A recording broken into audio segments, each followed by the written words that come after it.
Pessoal, boa tarde. Mais um painel aqui da Expert. O título é Entre Conflitos e Oportunidades. A gente vai discutir o impacto geopolítico nas commodities. É um tema amplo, com diversos tópicos e ramificações aqui para abordarmos. E, portanto, eu tenho o prazer de receber Rui Alves, gestor de portfólio na Kinea, e Andrew Hyder, gestor de portfólio na WHG. Eu vou fazer uma breve introdução aqui, mas não vou tomar muito tempo dos nossos palestrantes. O tema do painel aqui é tratar dos diversos temas geopolíticos e os impactos que tem, e, portanto, as oportunidades também que daí decorrem, seja dos conflitos no Oriente Médio, os efeitos para a segurança energética, seja as correlações ou as implicações que isso tem para commodities como petróleo, como urânio, as implicações do trade war para bancos centrais, para o ouro, para a inteligência artificial, para as commodities agrícolas. Não vou dar todos os spoilers aqui, Rui, Andrew, mas eu quis dar um gostinho para a plateia do que a gente pode esperar de um painel com esse tema. Então, para começar, Rui, talvez se eu começar contigo, queria falar um pouco do petróleo e de forma mais ampla da geopolítica energética, né? Acho que temos aqui um embate entre transição energética e segurança energética. Tem, enfim, os diversos temas como os atores geopolíticos, a OPEP, se manifestam e daí decorrem também outras commodities como urânio e implicações para gás natural. Depois, quando a gente passar para o Andrew, podemos falar também dos equities ali no Oriente Médio. Mas é isso, queria ouvir tua opinião. Gente, prazer imenso, prazer estar com o Andrew aqui, grande amigo. Prazer estar contigo, querido. Vamos começar a falar do petróleo e tentar cobrir o máximo possível no curto período de tempo que nós temos, né, tentando trocar figurinha aqui o máximo possível. Vamos colocar na cabeça o seguinte: petróleo é 1/3 da energia do planeta, tá? Então, qualquer um de nós, somos uma lâmpada de 100 watts, é quanto a gente gasta para ficar vivo, só que a energia que a gente gasta aqui nessa sala, cada um de nós é 100 vezes isso, tá? Então a gente consome uma quantidade de energia enorme para ficar vivos nessa sociedade moderna, e 1/3 do que a gente consome é petróleo. Petróleo é importantíssimo. Só para você ter uma ideia, se eu juntar tudo ali de solar e eólica, deve ser 3% da energia, 4% da energia do planeta, e se eu pegar o petróleo, é 35% da energia do planeta. Então, o que acontece com o petróleo é fundamental para a economia. E as boas notícias para nós que não queremos necessariamente um petróleo alto, a gente quer uma economia pujante, é que está entrando oferta. A oferta está entrando não só do Brasil, a gente está crescendo a nossa oferta enormemente, com efeitos positivos para a balança. Aliás, uma coisa positiva de commodities para o Brasil, de modo geral, é que, diferente do Brasil que eu nasci, hoje a gente tem um Brasil com divisas, tanto de grãos, né, agrárias, quanto de petróleo. Está entrando a oferta da OPEP, a OPEP perde por anos e anos, ela perde market share em petróleo. Esse market share essa perda de market share acaba gerando uma série de instabilidades no Oriente Médio. Mas a verdade é que nós no Brasil, Guiana, Estados Unidos, várias outras regiões, temos sido capazes de trazer essa oferta, né? E que força a OPEP a trazer mais oferta por market share. E outra coisa importantíssima, você olha, por exemplo, uma geografia quanto a China, cada vez menos carros movidos a petróleo, cada vez mais carros elétricos. A demanda hoje nos Estados Unidos, na Europa e na China, você já começa a entrar numa demanda declinante, né, por ganho de produtividade. Coisa geral, quando você coloca tudo isso junto, no momento que nós estamos, mesmo considerando incertezas geopolíticas, é uma função de petróleo declinante. E, gente, se você parar para pensar, a gente não corrige monetariamente, né? Mas há quanto tempo esse petróleo está parado nessa faixa de 50, 60, quando vai muito, vai a 110, mas em termos reais o que acontece, essa commodity ela está se desvalorizando ao longo do tempo. Um carioca como eu até gostaria de um preço do petróleo mais alto, que a gente produz bastante petróleo e ajuda as contas do Estado, mas a verdade é que a gente vê no momento um petróleo ainda em tendência declinante aí para os próximos anos, e a coisa principal é a gente trazer refinaria de diesel para que a gente possa ter diesel barato também. Diesel ainda está um pouco caro, mas vou passar para o Andrew para a gente poder começar a trocar figurinha. Bem, vou pegar um pouco, né, a fala desse conflito no Oriente Médio, né, que a gente já esqueceu, né, e tem a ver aí com o petróleo, obviamente. A gente vê esse susto e tudo já voltou, e falar um pouquinho de equities também, né, da região, e também as commodities, né, também de energia, então nesse primeiro bloco. Então, basicamente, eu acho que a guerra começou, só para contextualizar, né, na nossa opinião, porque os grupos terroristas da região estavam ficando irrelevantes, né? A gente estava próximo de ter um acordo da Arábia Saudita com Israel, né? Então acho que é bom lembrar disso. E nesse momento que teve o ataque lá de 7 de outubro. E isso, né, acho que todo mundo olha como, né, um risco para o mundo, pode começar uma terceira guerra mundial, tudo isso. E a gente viu, acho que na verdade a gente está chegando próximo de um desfecho desse assunto, né, com um mundo mais seguro do que estava antes. Acho que o risco geopolítico está menor hoje do que estava antes. Então, para o petróleo, obviamente, isso tem muito impacto, porque sempre tem um prêmio de risco, né, no petróleo, né, vindo daí. Só que eu acho que as oportunidades talvez são até diferentes, assim, né? Acho que é do lado positivo, né? A gente acha, por exemplo, a Bolsa em Israel super interessante de olhar, né? Tem muitas empresas de qualidade, se olha ao longo do tempo, né? Retorno sobre capital investido é bom das empresas lá, várias empresas de tecnologia, né, surgem de lá também. E, na verdade, né, por tudo que está acontecendo, você acharia que isso é um risco para o mundo? Eu acho que, pelo contrário, parece que é um ponto positivo, né? Os ataques que tiveram lá no Irã e que a gente conseguiu sair disso, mostrou que está muito enfraquecido, né, os grupos terroristas lá. Então, isso para a gente, né, eu acho que é até uma pressão, né, negativa para o petróleo. E eu acho que vai ser uma coisa que eu vou repetir em todos os blocos aqui, né, mas, na verdade, tem vários riscos no mercado que está todo mundo super preocupado com inflação, tarifa, a gente vai falar de tudo isso, mas acho que no final das contas AI é a coisa mais importante, que está dominando o mercado para o bem e para o mal. Então, quando a gente pensa em energia, né, o petróleo, né, acabei de falar um pouco da versão do Oriente Médio, a gente acaba gostando mais do gás natural. Nos Estados Unidos vai ter que ter muita energia, o que o Rui falou no começo aí das lâmpadas, né, e tudo que você precisa ter para você power o AI. Eu acho que é um dos grandes temas. Então, quando a gente pensa em energia hoje em dia, ou pensa em qualquer assunto Brasil, a gente vai falar daqui a pouco, falar de qualquer coisa, a gente tem que começar olhando pela lente de AI. E a lente de AI é que vai ter que ter muita energia abundante nos Estados Unidos, e é legal falar de várias energias alternativas, o nuclear, urânio, tudo isso, mas no final das contas, né, a grande energia que vai power o AI é gás natural. Então acho que tem que ficar de olho nessa commodity. Pô, vamos trocar uma figurinha nisso então, André? Eu gostei do assunto, cara. Regis, dá um tempo aqui pra gente trocar uma figurinha nisso, porque eu sou um fã dessa tese, tá? Eu sou um fã de que a gente vai consumir uma quantidade enorme de energia com AI por uma razão simples. A coisa mais cara do mundo é inteligência, tá? Pensa no salário de todos nós aqui, pensa o quanto a gente custa, pensa o quanto a estrutura da inteligência do planeta custa. Se você consegue substituir inteligência mecanicamente pelo preço de energia, você vai querer trazer quanta energia for necessária para suprir essa inteligência artificial. Então, tem gente como Eric Smith que diz assim, olha, 97% da energia do planeta vai ser consumida em inteligência artificial daqui a alguns anos. Tá? Se é isso, você vai precisar de uma quantidade de energia enorme. E não é petróleo que vai fazer essa energia funcionar, como o André falou. Gás natural é uma dessas fontes. A gente gosta de gás natural, particularmente nos Estados Unidos. Porque você está exportando muito gás natural agora dos Estados Unidos. Os Estados Unidos é como se fosse uma bolha imensa de gás natural, que tem muito mais gás natural do que pode consumir em gás natural no momento. Então ele começa a exportar gás natural. Quando exporta, sobra menos nos Estados Unidos. Então o preço do gás natural deve começar a subir nos Estados Unidos. A gente gosta de gás natural, pipeline de gás, a gente gosta de empresas que façam turbinas de gás. Tá? Por quê? Porque a inteligência artificial ela precisa de energia constante. O que dá energia constante não é eólico e solar. O que dá energia, porque logicamente eólica precisa de vento, solar precisa do sol. O que dá energia constante é gás natural, urânio. Tá? Você precisa de capacidade nuclear. Tudo que está sendo feito nos Estados Unidos agora é aumentar capacidade, planos para aumentar capacidade nuclear.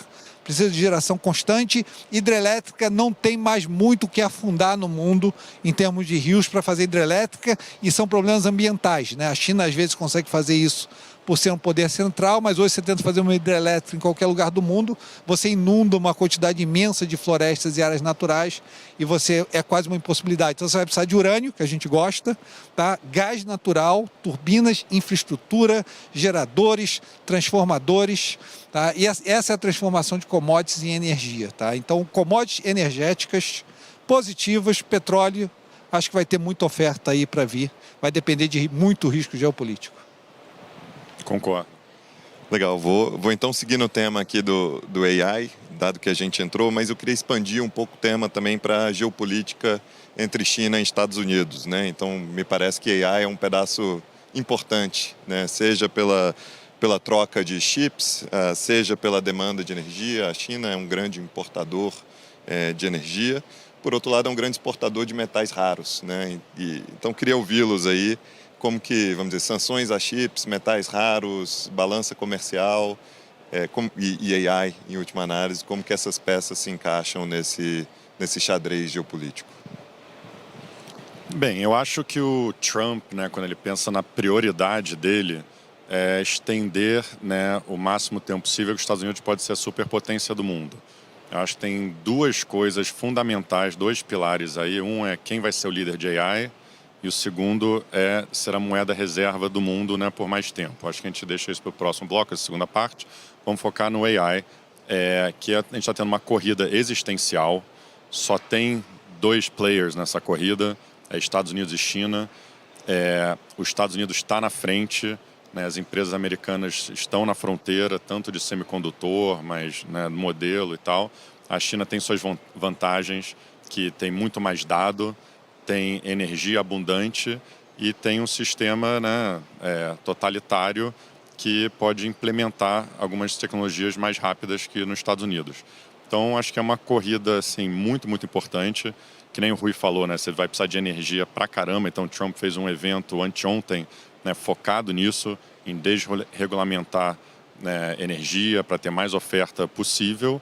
Mas isso eu acho que é meio que a base dessa nova Guerra Fria, né? A gente fala muito, né, a China vai invadir Taiwan, ou, né, essas coisas meio, né, do século XX, assim. E eu acho que a guerra de verdade está acontecendo, essa guerra do AI. E a gente vê isso no micro também, as empresas americanas investindo, né, o máximo possível, porque eles sabem que quem ganhar essa corrida tem um prêmio aí de, sei lá, 10 trilhões de dólares, vamos chamar. Então, o que o Zuckerberg está investindo para contratar um cara por 100 milhões de dólares não é nada perante, né, a oportunidade. Eu acho que isso se traduz também, né, no lado soberano, é uma coisa já de segurança nacional, por isso que o Trump também quer, né, investir tanto, né, para essa tecnologia ser feita nos Estados Unidos. Eu acho que isso ajuda a, né, mapear tudo o que você está vendo no mundo, né? Essa que é a nova Guerra Fria, isso que determina tudo. Aí tem esse debate de os chips podem ser feitos na China ou não. Você deveria vender para a China os chips da NVIDIA, você ganha mais dinheiro, né? Você consegue se manter na fronteira, que um campo acredita nisso. E se você barrar a China, vai atrasar eles um pouco, mas eles vão acabar desenvolvendo o próprio chip, né, e sendo, né, competitivos nisso.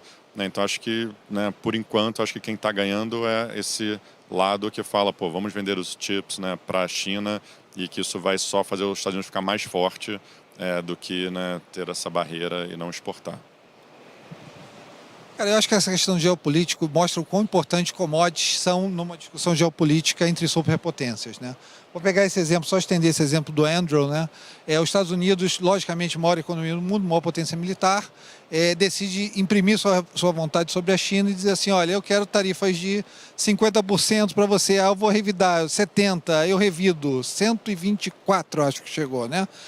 Até o ponto que a China entra, senta, olha e diz assim, não vou falar nada, mas vou parar de mandar metais raros para vocês, né? Para quem não sabe, vocês devem saber, a China é responsável por 70% da produção desses metais muito raros e 90% do processamento. Para quem não sabe, embora a China não produza grande parte dos metais, ela processa a grande maioria dos metais do mundo. Então, o lítio não vem da China, mas lítio é processado na China. Cobre é processado na China, tá? Todos os metais raros são processados na China. Então, diz assim, olha, eu não vou conversar, eu não vou nem discutir com você, mas eu vou parar de mandar. E esses metais são fundamentais em, por exemplo, atividades militares. Você quer fazer um F-35, você precisa desses metais. Você quer fazer uma atividade industrial, que precisa de ímãs de alta potência, e grande parte dessas atividades industriais precisam desses ímãs e precisam desses metais raros, olha, eu vou parar de mandar para você. Rapidamente a mente abriu nos Estados Unidos e disse assim, olha, vamos sentar para conversar, e rapidamente a situação geopolítica mudou, simplesmente por uma falta da commodities. Qual é a outra, falando de commodities e geopolítica, logicamente é fácil mencionar a geopolítica que a gente tem no momento no Brasil e commodities, né? Você bota 50% de tarifa em cima do Brasil e qual é o seu poder de negociação, né? E o problema do Brasil é um só, né? A gente é um exportador novamente de commodities que são facilmente trianguláveis e que são facilmente substituíveis. A gente exporta petróleo, mas os Estados Unidos pode comprar petróleo de outra fonte. A gente exporta minério de ferro para os Estados Unidos, mas os Estados Unidos pode comprar minério de ferro da Austrália. Tá? A gente exporta café robusta para os Estados Unidos, mas os Estados Unidos pode comprar do Vietnã. E por aí vai. São poucos itens que a gente tem uma capacidade que é difícil de ser suprida por outra geografia, como, por exemplo, suco de laranja, né? Então, provavelmente, o Trump vai isentar suco de laranja brasileiro para o americano poder tomar suco de laranja. Mas faz a capacidade de negociação do Brasil bem mais limitada do que a China tem, mas mostra para você claramente o quanto commodities, que parece uma coisa secundária, acaba sendo fundamental. Os Estados Unidos mandam papel pintado para a China, né? Mas a China manda coisas físicas para os Estados Unidos, que se você não estiver, a sua economia para. Eu acho que o Xi Jinping soube lidar muito bem com o Trump nessa geopolítica. Se eu puder complementar aqui, né, tipo, eu falei, né, você tem que olhar as commodities pelo prisma do AI, né? Então, cobre, por exemplo, né? O Trump botou uma tarifa, vai botar, ou deve botar uma tarifa, né, anunciou de 50%, vamos ver se realmente, né, implementa tudo isso. É um negócio estratégico para os Estados Unidos produzir cobre lá, porque ele está vendo que isso é importante para o AI. Né? Então, acho que, só para complementar o que eu falei antes também, né, então essa corrida de AI, é difícil visualizar hoje a importância que isso pode ter. Né? Tem um paper de um cara que é um dos originais lá do ChatGPT OpenAI, chamado AI 2027, que é meio que essa corrida pela superinteligência, né? Que quem chegar lá primeiro vai meio que ser o player dominante. E, né, ele tem várias teses aí, né, positivas e negativas, recomendo, tem vídeo no YouTube e tudo. Mas eu acho que o próximo grande momento vai ser esse embodiment do AI, né? Então, hoje em dia é um software, né, que você usa, legal, tal, né, mas como ele vai ser encarnado em hardware, eu acho que é o próximo, na próxima fronteira. Então, pensa, obviamente, né, em carro autônomo, mas, né, drones também, né, toda a defesa dos países vão ser refeitas. E a maior indústria de todas, que muitos acham vai ser a maior indústria do mundo, é o humanoide, né? Hoje em dia a gente tem robô, mas é outra coisa você ter um robô com uma inteligência, que nem o Rui estava falando no começo, que usa muita energia, nossa inteligência. Imagina um robô que tem uma inteligência de aprender mesmo, não só fazer a mesma coisa que a gente programou ele para fazer. Isso pode ser, né, é um negócio revolucionário, só para dar algumas ideias, né, mais tangíveis do que isso pode revolucionar. E por isso que os Estados Unidos está tão focado nisso, né, na geopolítica, que tem impactos, né, em tudo que a gente olha. Vou fazer uma provocação aqui, onde vamos dizer, o velho mundo encontra esse novo mundo do AI aqui. Não o velho mundo de Europa e Américas, mas o velho mundo de, vamos dizer, petróleo e hard commodities contra software. Eu tenho um livro que eu gosto muito, chama The Prize. Ele conta um pouco a história do mundo sob a ótica do petróleo, né? E me marcou muito como, durante a Segunda Guerra, os Estados Unidos, eles, vamos dizer, forneciam 90% do petróleo dos aliados, e aquilo era uma grande vantagem dos aliados contra o eixo, né? E dali decorreu a nova ordem mundial pós a Segunda Guerra, em que os Estados Unidos era a polícia do mundo, né? Também Pax Americana, numa economia que era baseada em petróleo, que era baseada, vamos dizer, em um poder militar muito grande dos Estados Unidos e no dólar.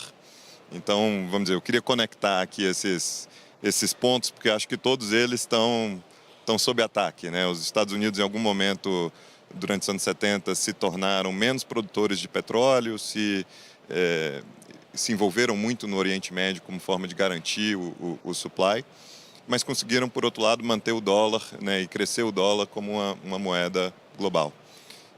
Hoje, bom, e aí, se eu adicionar mais uma commodity aqui nesse debate, o ouro, muito antes da Segunda Guerra, né, desde o início das sociedades, é uma commodity que servia como como reserva de valor. Então, queria, vamos dizer, juntar esse tópico aqui no encontro do mar e do rio, onde o AI encontra a mudança de ordem global, e queria ouvi-los, talvez, Rui, começando contigo, o que você vê? Você escreveu um paper recente do ouro como uma moeda antissistêmica, né? E eu queria também ouvi-lo aí sobre a perspectiva do uso do dólar como uma moeda ou como uma arma geopolítica, né? Com sanções, e que, portanto, um exemplo claro aqui das sanções sobre a Rússia após a guerra, que talvez incentivem outros países, outros players a substituírem, né, o dólar no tempo. E aí acho que seria interessante, Andrew, depois pegar também tua perspectiva como que as criptos entram nesse jogo. Isso é interessantíssimo, né? Até porque o ouro se tornou um ativo muito importante porque está subindo, né? Nada mais valioso que o ativo que sobe, né? Então, o ativo que sobe, ele se torna imediatamente mais valioso do que ele era anteriormente. Mas a coisa principal, outro dia eu encontrei um investidor, um bilionário, né, que falou para mim que metade da fortuna dele estava em ouro e outra metade, quer dizer, de metade da fortuna dele, metade era ouro e Bitcoin em alguma maneira, né? É como um hedge antissistema, né? O cara é um bilionário, né? Eu não sou bilionário, então ele deve saber um pouco mais do que eu, deve entender um pouco mais do que eu de como gerenciar sua própria fortuna. Eu acho interessante a posição dele. Mas falando do ouro especificamente, né, o que a gente tem, vamos pensar, o que tem que ser uma moeda hegemônica? Você tem que ser uma economia hegemônica, você tem que ser uma cultura hegemônica, mas principalmente você tem que ter uma capacidade militar hegemônica, tá? A gente vive numa sociedade pós-guerra, pós-Segunda Guerra Mundial, em que todo mundo que nasceu aqui, que está aqui nessa sala, né, a não ser que tenha mais de 90 anos de idade, acho que são poucos nessa sala, em que a gente não viu destruição de patrimônio por uma guerra. Não existiu para a gente. A gente viveu simplesmente acumulando patrimônio após a Segunda Guerra Mundial. Então, a gente já acha super normal não ter ouro. Tá? Porque é uma moeda que não tem carry, é uma moeda que custa carregar, né? Você tem que armazenar em algum lugar, não te paga juros. Você diz assim, pô, para que eu quero uma moeda desse tipo e se eu tenho o meu CDI que paga 15% ou minha B longa que paga 7%? Porque, por vezes, a ordem mundial é afetada, e foi o que aconteceu recentemente. Só para você ter uma ideia, os bancos centrais chegaram a ter, Bretton Woods fez, 60%, depois da Segunda Guerra Mundial, né? 60% das reservas em ouro. A coisa chegou a um ponto que ali por volta do começo dos anos 2000, você tinha menos de 10% das reservas dos bancos centrais em ouro. Aí você chegou a um ponto em que você teve a guerra da Rússia, em que se congelou, usou-se o dólar, né? A gente está falando aqui do dólar, usou-se o dólar como uma moeda de guerra, né? Olha, eu vou congelar os seus bens em dólar. Aí, meu amigo, abriu a cabeça de todo mundo, inclusive do Banco Central do Brasil, mas todos os bancos centrais do mundo, que, olha, eu tenho menos que 10% das minhas reservas em ouro e quase 60% das minhas reservas estão em dólar. Nada mais natural do que eu pensar em fazer um rebalanceamento disso. O problema do ouro é simples, né? A quantidade de ouro é limitada, a gente minera muito pouco ouro em relação ao estoque de ouro, a gente não consome ouro para nada, né? Então a gente simplesmente acumula ouro desde o começo da humanidade sem consumi-lo em nada que não sejam joias. A aplicação industrial é quase nenhuma. Então você começa a dizer o seguinte, cara, se a demanda aumenta, o supply é fixo, o preço é a única variável que pode ajustar isso. Aí quando você ajusta o preço, eu não sei quando os bancos centrais vão dizer que eles têm ouro suficiente. Eu vou simplesmente assumir que não é agora. Eu vou simplesmente assumir que a coisa mais comum no ser humano é um copiar o outro. Não tem nada mais previsível no ser humano que um ser humano vai copiar o que o outro faz. Então, se o Banco Central da Turquia ou do Turkmenistão, do diabo não sei de onde eles estão, compra ouro, o Banco Central do Brasil, o Banco Central da Inglaterra, o Banco Central de outro lugar começa a comprar ouro também. Tá? Eu não sei quando isso para. Tá? É um fenômeno de massas, mas eu tenho certeza que quando subir o suficiente, vocês também vão comprar ouro. Tá? Eu já sou comprado em ouro desde 2022, mais ou menos, mas eu acho que é um fenômeno de massas, como é o Bitcoin, que eu tenho certeza que o Andrew vai falar sobre cripto aqui, então logo eu termino de falar sobre ouro, mas é um fenômeno de massas, é um fenômeno de valor percebido, né? E eu escrevi um paper sobre, tá no blog da Quineia, isso, né? O ouro como o 1984, né? Do George Orwell, né? O mundo orwelliano, em que você quer o ativo antissistema, o ativo antifrágil. Eu acho que ainda tem muito Banco Central para comprar aquilo ali. Chinês adora ouro, indiano adora ouro. E se der errado, o ouro tem uma virtude maravilhosa, né? Deu errado, você faz uma joia para tua esposa e pelo menos tem alguma utilidade dentro da tua vida pessoal, né? Andrew, certeza que você quer falar sobre cripto, querido. Boa, legal. Não, então achei legal esse histórico aí que você contou, porque alinha com um ponto, né, que eu tenho lido bastante recentemente. Nos Estados Unidos passou, né, uma lei, né, o Genius Act, né, semana passada, retrasada, uma coisa assim, que é exatamente regulamentando o crypto, né? Então muita gente começou a estudar isso, tentando entender o que o Trump quer fazer com o dólar. E é um pouco essa história aí que o Regis contou, né? O dólar agora é a moeda reserva faz mais ou menos 100 anos, né? Era meio que junto com o pound até antes da Segunda Guerra Mundial. Depois da Segunda Guerra Mundial, exatamente, os Estados Unidos saiu como o país, né, de superávit, que né, produzia tudo para o mundo inteiro, né, o mundo inteiro estava acabado e tinha esse superávit por muito tempo. E muita gente estuda isso e fala, pô, normalmente a superpotência com superávit é quem tem a moeda reserva do período. Você vê o pound antes do dólar, né? Antes, né, tiveram outros, tipo Holanda, Espanha, etc. E normalmente quando você entra em déficit e começa a se alavancar, é o fim, né, dessa moeda reserva. E o que o interessante eu achei desse Genius Act, que em vez de ficar combatendo crypto, e, né, que era o que o governo anterior estava fazendo, e aí cripto virava uma coisa meio, né, sei lá, né, não comum, eles falam, pô, vamos modernizar as finanças, vamos entrar no século XXI, vamos estender o dólar como moeda reserva, que é exatamente o que o Regis contou. Qual foi a sacada do Nixon lá nos anos 70, quando ele descolou o dólar do ouro? O dólar continua sendo a moeda reserva porque o petróleo é cotado em dólar. E também acabou o livre comércio em geral sendo cotado em dólar. E o que eles estão tentando fazer agora é exatamente isso. Poxa, vamos deixar muita inovação acontecer em crypto, mas nesses stablecoins que são atrelados ao dólar no final das contas. Então, eles vão ter que comprar mais treasuries. Né? O quarto maior comprador de treasury do mundo é a Tether, que é o maior stablecoin. Imagina se tiver um monte de inovação, um monte de stablecoin novo. Isso é bom para o sistema, moderniza, mas, ao mesmo tempo, mantém o dólar como, né, referência para tudo, que é exatamente o que a China, voltando para essa guerra aí, né, fria nova, estava querendo, né, tirar o dólar dessas transações e tudo ficar mais eletrônico até você conseguir já fazer a transação, né, fora do sistema do SWIFT, fora do sistema do dólar. Eles estão meio que modernizando isso e que é né, um balanço fino que o Trump quer fazer, que ele quer um dólar mais fraco, só que ao mesmo tempo estender essa moeda reserva. Eu acho que ele está conseguindo isso e aí tem impacto, né? Eu acho que para várias criptos, acho que esse momento, né, do Genius Act talvez foi meio que o ChatGPT moment desses altcoins de cripto, né? Os outros criptos sem ser Bitcoin ficaram muito para trás aí nos últimos anos e agora estão tendo essa fase que estão voltando, assim, outperformando o Bitcoin. Então acho que pode ter muita inovação nesse setor. E, de novo, é um ativo real que você pode ter.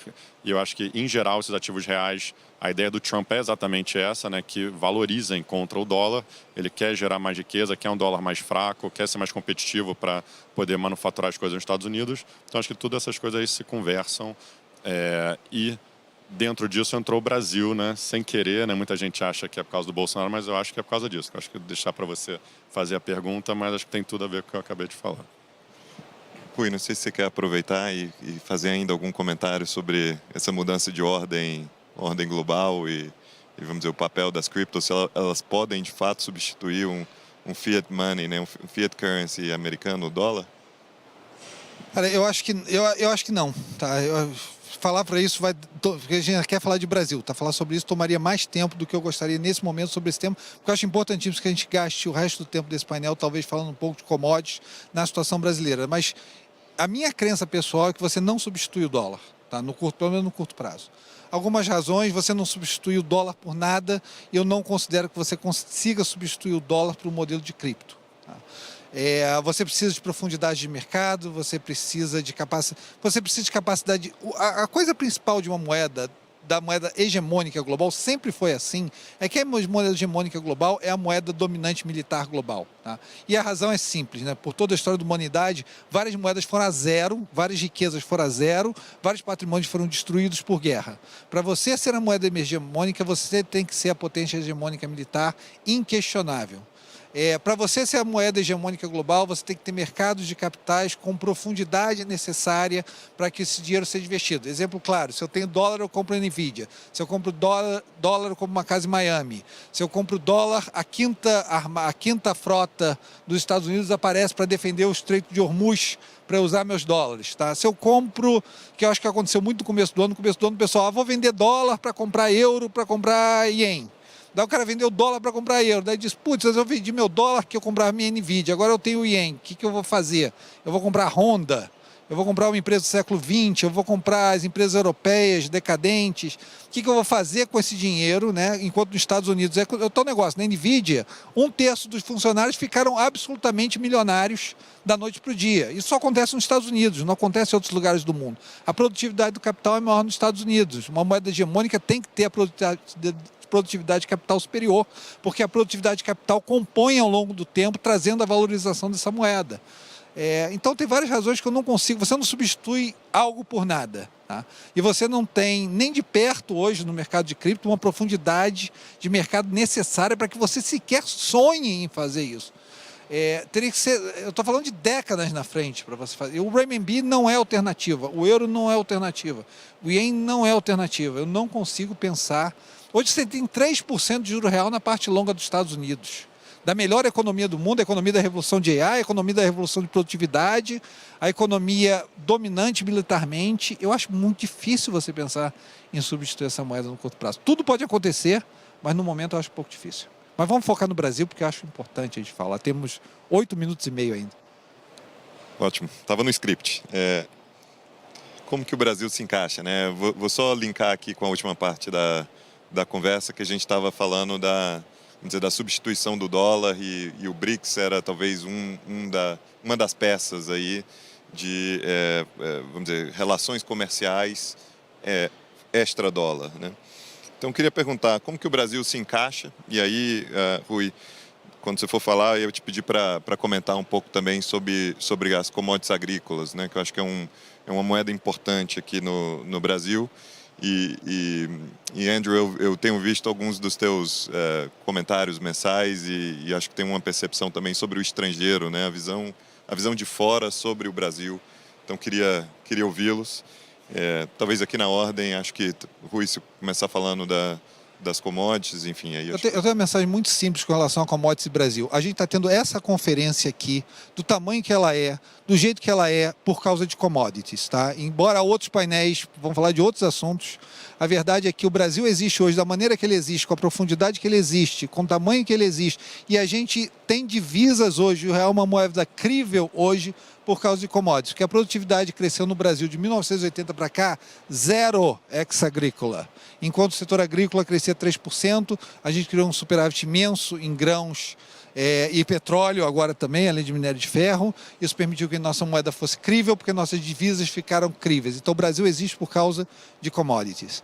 E especificamente o que a gente vê hoje, só falar alguns commodities em termos de investimento, tá? A gente tem uma visão baixista para os grãos, porque a gente já está 2 safras nos Estados Unidos bastante positivas, essa deve ser positiva, a passada foi. No Brasil, essa safra foi recorde, a passada foi uma boa safra e a anterior também uma boa safra. Então você está começando a acumular estoque de grãos, isso deve ser baixista para o preço de grãos, a gente aposta baixista nos grãos.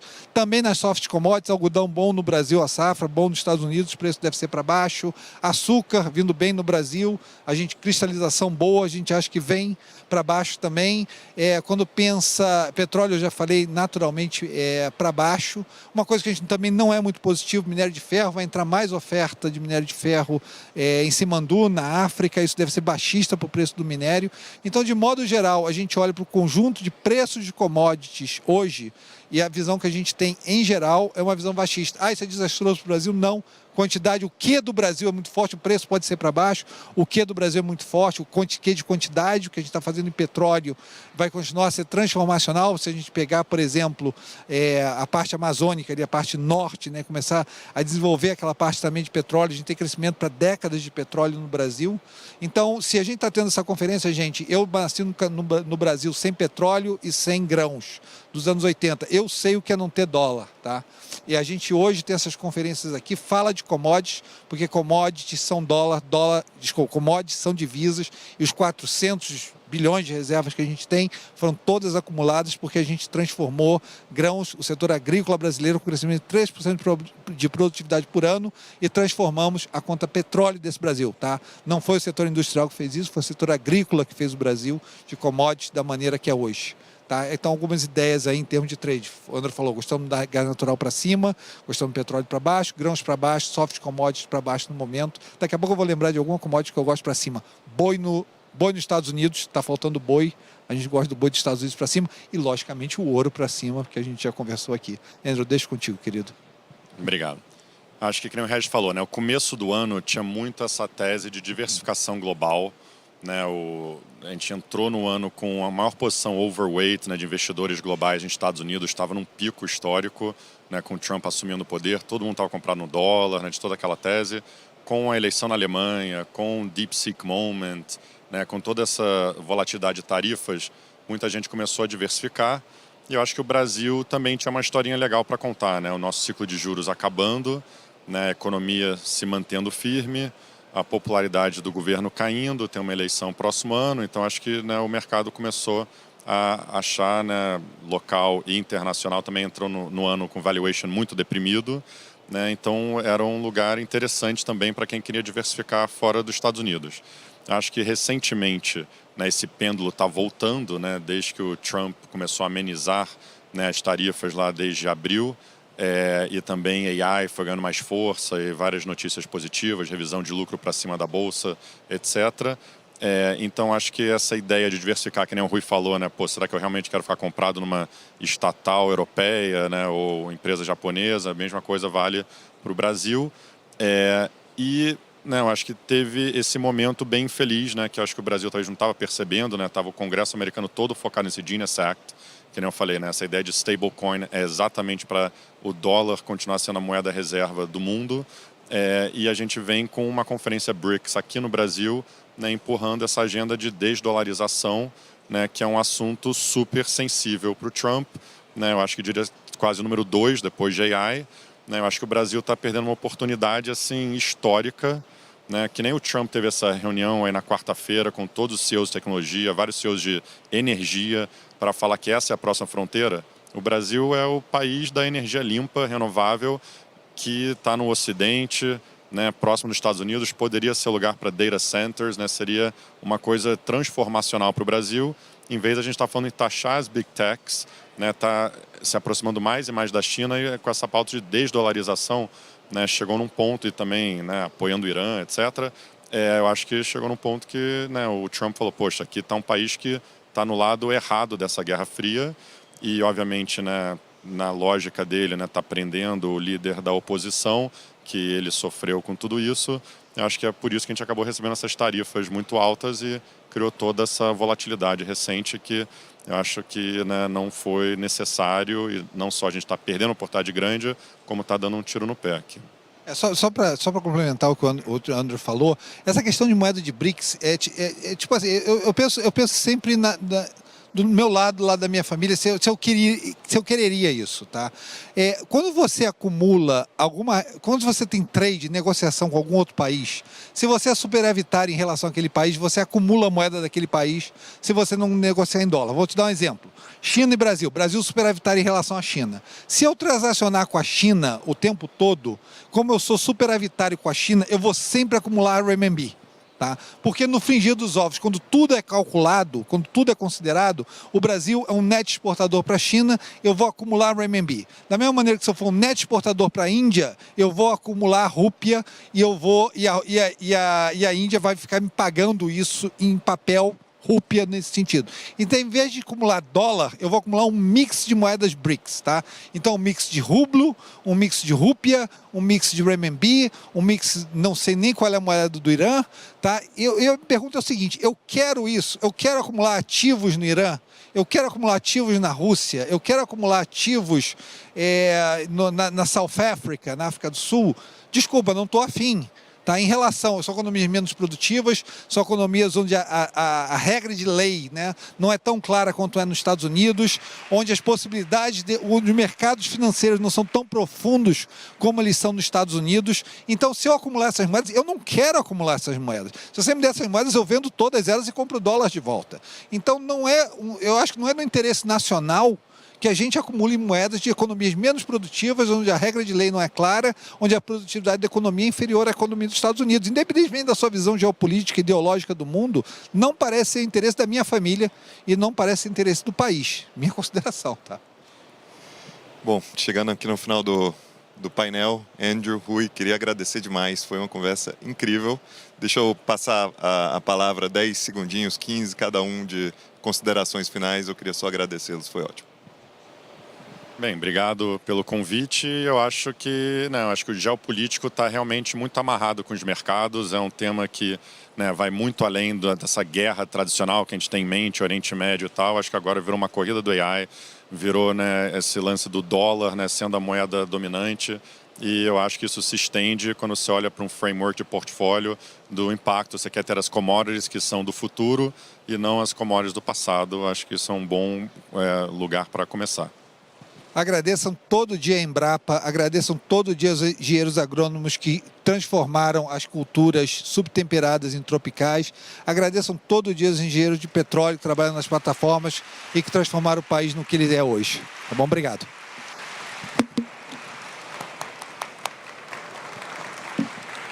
Obrigado.